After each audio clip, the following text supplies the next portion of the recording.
I'm Indy, and I'll be sharing with you all the wisdom that Ayurveda has to offer. All the way from how it can enrich and support our lives, how we can apply it to our daily lives, as well as thinking of long-term support. But before we dive in, we want to understand and have a foundation of where we are coming from so we can move forward with an Ayurvedic lens.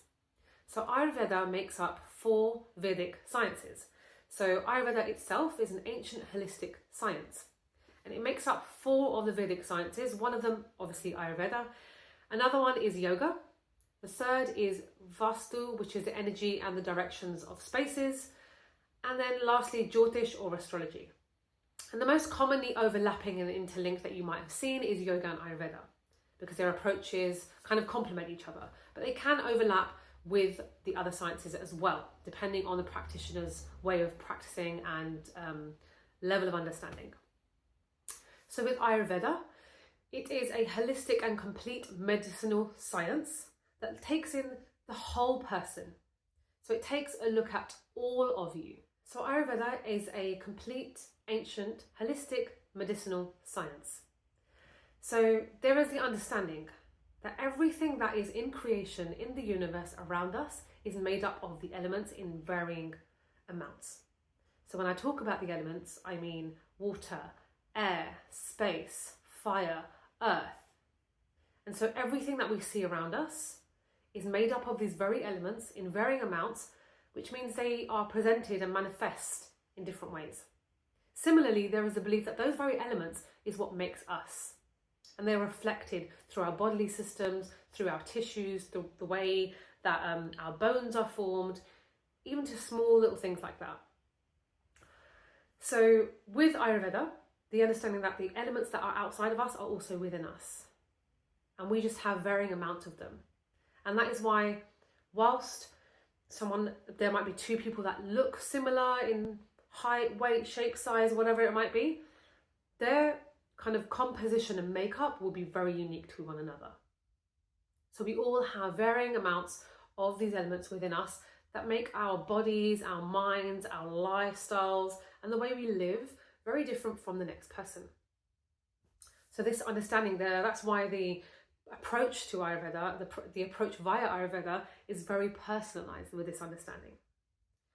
And so when we're looking at treating someone or supporting someone with an Ayurvedic way or path, you're looking at covering things like nutrition and the way you eat, how you eat, when you eat, things like lifestyle and routine things, herbal support if you need it, and then looking at kind of therapeutic approaches like massage or movement practices or daily rituals and things like that that can be incorporated to support your life and well-being at that time.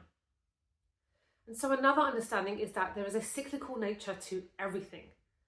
With Ayurveda, we're looking at all the different cycles of life.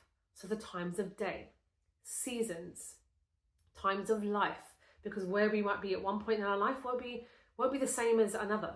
So their needs change too.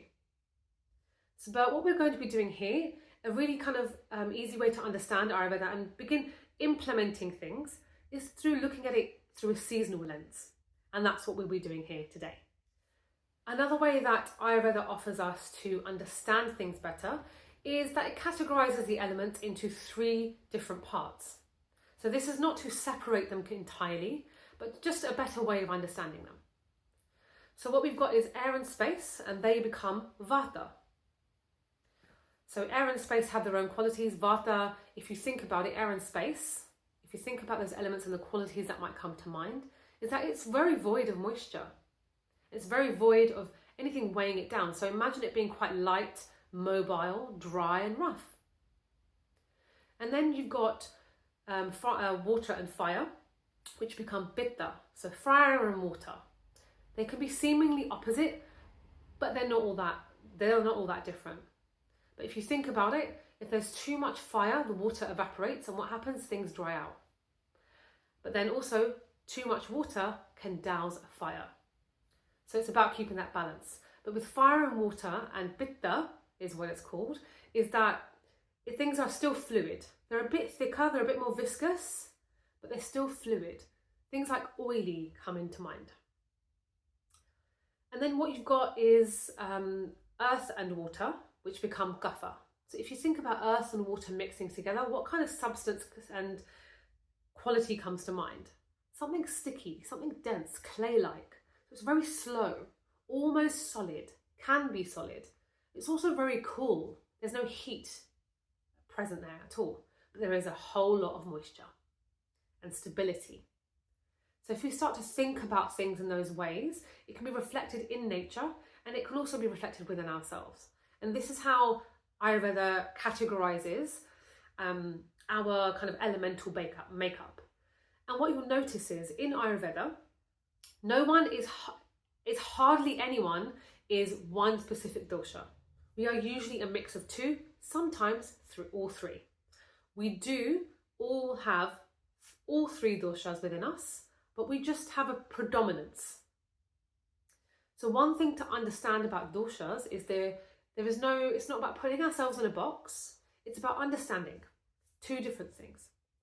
One is your prakriti, which is the kind of doshic balance that you were born with, and that is your most balanced state.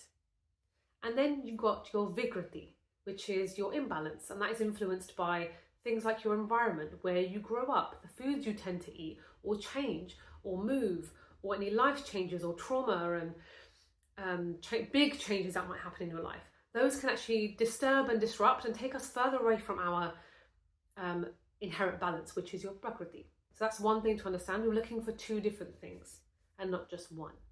When we're looking at things through Ayurveda and the seasons, it can be a really kind of easy and gentle way to ease yourself into this way of living. So what we're looking at right now, what we're moving through right now, is the beginnings of spring. So in spring, the Sanskrit name for spring is Vasant. And this is the kind of time where you're starting to see more light, more colour starting to come through in nature. And it's kind of, nature gives you all these cues of what's happening. So winter is when all the leaves shed and things like that, and it's very cold, it's very dark, and nature itself is resting then. But in spring, what we're looking at is everything is starting to come back to life once again. Things are brighter, things have more colour coming through. There is growth here, and growth requires energy, which is in nature has been preserved throughout winter. So what we're looking at is the growth factor, the beginnings of life once again. So this cyclical understanding comes in again. So after rest and decay, maybe, there is the shoots and buds of new life again. And so when it comes to doshic understanding of spring, we're looking at kapha first, and then we're coming into vata. So what I mean by that is that the beginnings of spring still have residual amounts of winter, late winter there. And that kind of dosha dominance there is kapha. So kapha, if you, as I mentioned, is very slow, dense and sticky and cool or cold. So if you think about things like frost, ice, snow, things like that, it's very cold and hard. So what we're looking at happening in nature is things are melting now. Things are melting, liquefying and flowing once again. But we want that flow to be as smooth as possible. And sometimes that's not always the case. And sometimes that's why you might find that you might suffer from allergies or chesty things or congestion as the seasons change. And so once we've come from the early part of spring, we're moving into vata. Vata is the mover, shaker, or if you will, of everything. And that is what's needed for transition to happen.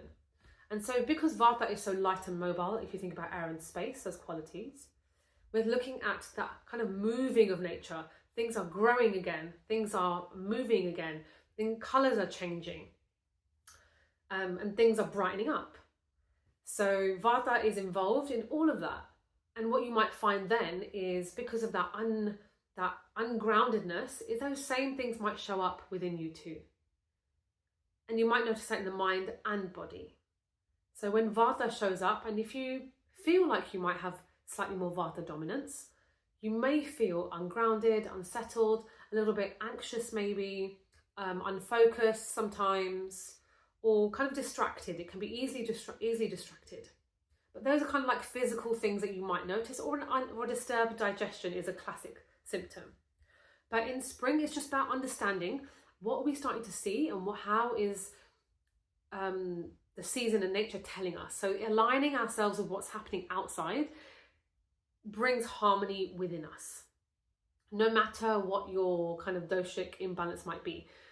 Obviously, the advice always is to work with a practitioner to understand your inherent needs.